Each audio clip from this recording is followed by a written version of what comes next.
నాది ప్రేమే కదరా, ఇది నీకు ఎందుకు అర్థం కాదురా?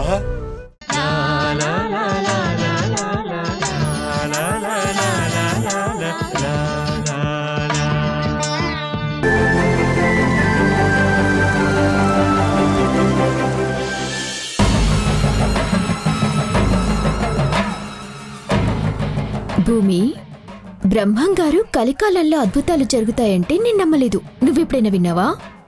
అప్పుడప్పుడు అమ్మమ్మ 1-2 సార్లు చెప్పింది. అయినా ఇప్పుడెందుకు అడుగుతున్నావు?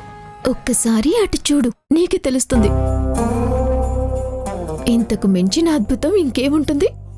ఎప్పుడూ పనులు చేయించుకోవటమే తప్ప పని చేయటం తెలియని మీ చెల్లి ఇలా పని చేస్తుంటే ఇది కలికాలం కాక ఇంకేంటి? ఎందుకంత కోపం? తను మంచిదే కదా, తన్నెందుకు అలా అంటావు? నేనేం తప్పుగా అనటం లేదు. తను ఇలా చేయటమే ఆశ్చర్యంగా ఉంది అంటున్నాను.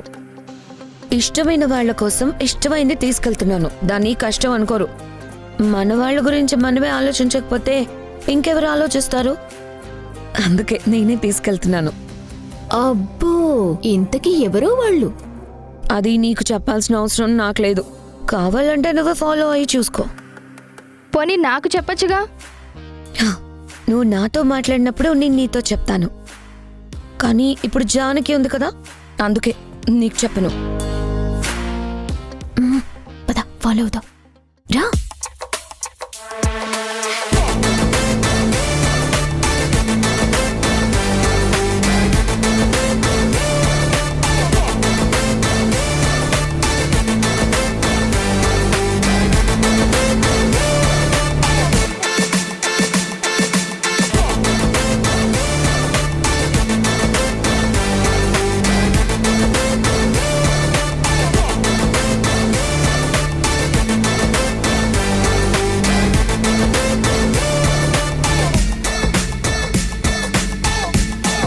ఇదేంటి ఎప్పుడూ లేంది భార్గవ్ బాబుకి జ్యూస్ తీసుకెళ్ళిస్తోంది? చెప్పింది కదా, మన అనుకునే వాళ్ళ గురించి మనమే ఆలోచిస్తామని. తనేం ఆలోచిస్తుందో? అలాంటిదేం లేదు. ఏమో చూద్దాం. బావా, ఫోన్లో గేమ్ ఆడుకుంటున్నావా? లేదు, కంపెనీకి సంబంధించిన కొన్ని ఫైల్స్ ఉంటే ఇప్పుడే చెక్ చేశాను. కొంచెం హెడేక్గా ఉంటే జస్ట్ చిన్న రిలీఫ్ కోసం ఇలా అంతే. చూసావా బావా, నీకు హెడేక్ వచ్చిందని నేను ముందే ఊహించాను. అందుకే నీకోసం ఇష్టమైన జ్యూస్ తీసుకొచ్చాను. హెడేక్ అని తెలిస్తే ఏ కాఫీయో టీయో తీసుకురావాలి కానీ జ్యూస్ తీసుకురావడం ఏంటి? అయినా నీకెందుకంత శ్రమ? రంగయ్యకి చెప్తే తనే ఇచ్చేవాడు కదా. పని వాళ్ళిస్తే గ్లాస్లో జ్యూస్ మాత్రమే వస్తుంది. నువ్వు తీసుకొస్తే జ్యూస్తో పాటు గ్లాస్ కూడా వచ్చేస్తుందా? బావా, నువ్వు ఎలా అన్నా సరే గ్లాస్ లేకుండా జ్యూస్ ఎలా వస్తుంది? కానీ అభిమానం ఎక్కడి నుంచి వస్తుంది? అందుకే నువ్వు నన్ను అర్థం చేసుకోవాలి బావా.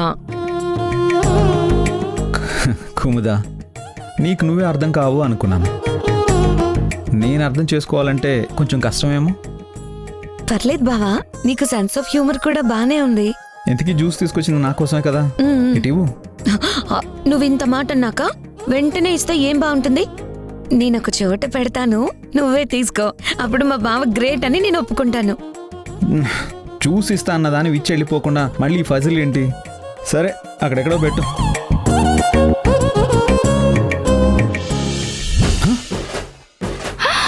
అయ్యో,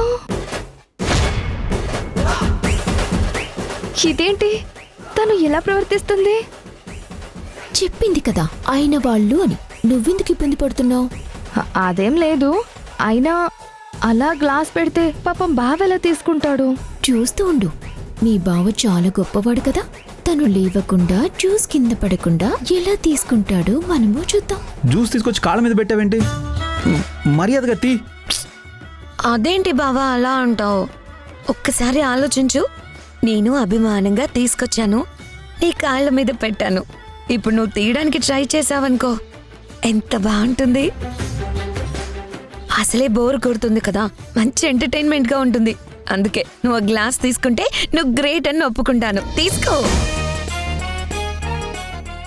తీసుకోవచ్చు, పట్టుకో. చెయ్ బావా.